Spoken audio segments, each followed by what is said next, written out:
I remember the sharp scent of disinfectant in the narrow hospital corridor, how the ceiling lights vibrated above me with their sterile white glare.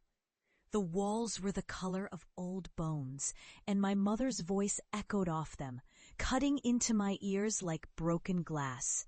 "So what are you going to do now?" she hissed, folding her arms tight across her chest, fingers pressed deep into her cardigan sleeves as if she could hide from my answer. I stared past her shoulder at the peeling edge of a no-smoking sign, willing myself to grow stone skin. My Uncle João was slumped on a bench behind her, eyes flicking between us, his lips twisted with the ghost of a smirk. In the next bedlit room, my grandfather drifted in and out of sleep, plastic tubes roping his hands. The whole family, everyone knew why I was here. I'd come home after 3 reckless years in Porto, lugging a duffel bag and brittle dreams. My savings were gone.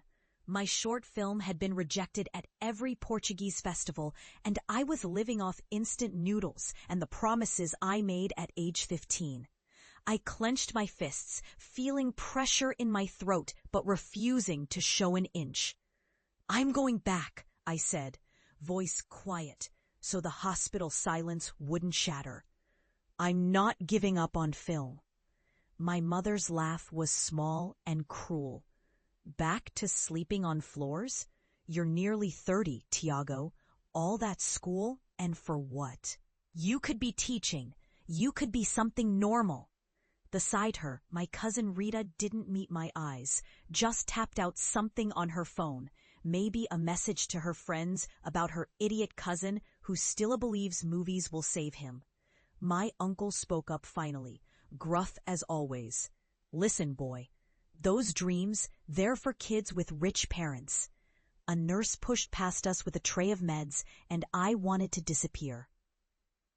To prove them wrong and protect something soft inside myself all at once. I didn't have the words, not really, so I just straightened up, looked my mother in the eye, and said, "I'm going to make it." Their silence chased me out into the night. I stood smoking under the jaundiced glow of the hospital parking lot lights. I didn't even like cigarettes, but I needed to fill my lungs with anything that wasn't the taste of their pity. My phone buzzed in my pocket. 2 rejections and a bill notification. I walked home, feeling invisible. The city cool and empty around me. That was the last time I cried about it. Pressed my forehead to my bedroom window, watching white headlights climb Avenida da Liberdade until the sun scraped open the morning. For years, I carved a space of silence inside myself, protected by resolve. I left Lisbon again, this time with less hope and more fury, which proved to be a better engine. I lived in apartments that echoed with the sound of other people's dreams breaking, kids with guitars, poets, painters, everyone scrabbling against poverty in the wet alleys of Porto. I worked every job: barista, delivery driver, subtitler for Brazilian soap operas, English tutor, barback. My laptop wheezed every night as I stitched together short films from scraps. No money, only favors. My first camera was a borrowed Canon with a loose lens mount. I shot in alleys, abandoned factories, rooftops under sodium lamps. I started writing late when nobody else was awake and filmed with whatever actors I could find for pizza and bus fare. I learned to record sound with a pillowcase over the microphone to kill the echo. I taught myself to edit by watching free YouTube tutorials played twice speed. I sent my films everywhere, festivals no one heard of, competitions with entry fees I paid in installments. At first, nothing landed. Every time I called home, a quick call for my grandfather's birthday, a Christmas video chat, I heard it in their voices, the unspoken question, "So, did you give up yet?" I learned to manage the longing, wade through it. Eventually, it started to get easier to ignore the old shame. Rejection letters piled up, but I sent my work out anyway, spending my nights on park benches with a battered notebook and a cheap pen. There were small wins, a friend's encouragement, a stranger's comment online, a homemade screening for 6 people at a dive bar while rain tapped the windows. I developed a look: dirty trainers, black jeans, a battered hunter green jacket I rescued from a thrift store. People started to remember my face. I found my tribe, other stubborn dreamers who kept showing up. We learned to trust one another, to criticize and cheer at the right moments. I wrote better. My films got sharper. One night, my short played third in a midnight program to a room of 10. One guy clapped so hard I thought he'd break his hands. But nothing caught. No festival. None that mattered. Pick them up. My mother's words chased me. All that school? For what? I started writing the script for my first feature when the winter stretched long and I realized I wasn't coming home until I finished. It was about Lisbon, a city that draws dreamers and spits them out. About a man who keeps showing up no matter what. It was reckless to even try. Halfway through, I ran out of money, sloughed through the days on coffee and bread, but kept drafting in cafes and libraries. I applied for every grant, every development lab. Most said no, until one said yes. I stared at the email for a long time, heart jackhammering. An international mentorship program wanted to help me refine my story, put me in front of producers. I called Raquel, the lead actress from my old short, and told her. She screamed so loud, my phone shook. When I presented my pitch in Berlin for the first time, I thought of my family, the way their eyes never quite met mine when I talked about dreams. I wore the same green jacket.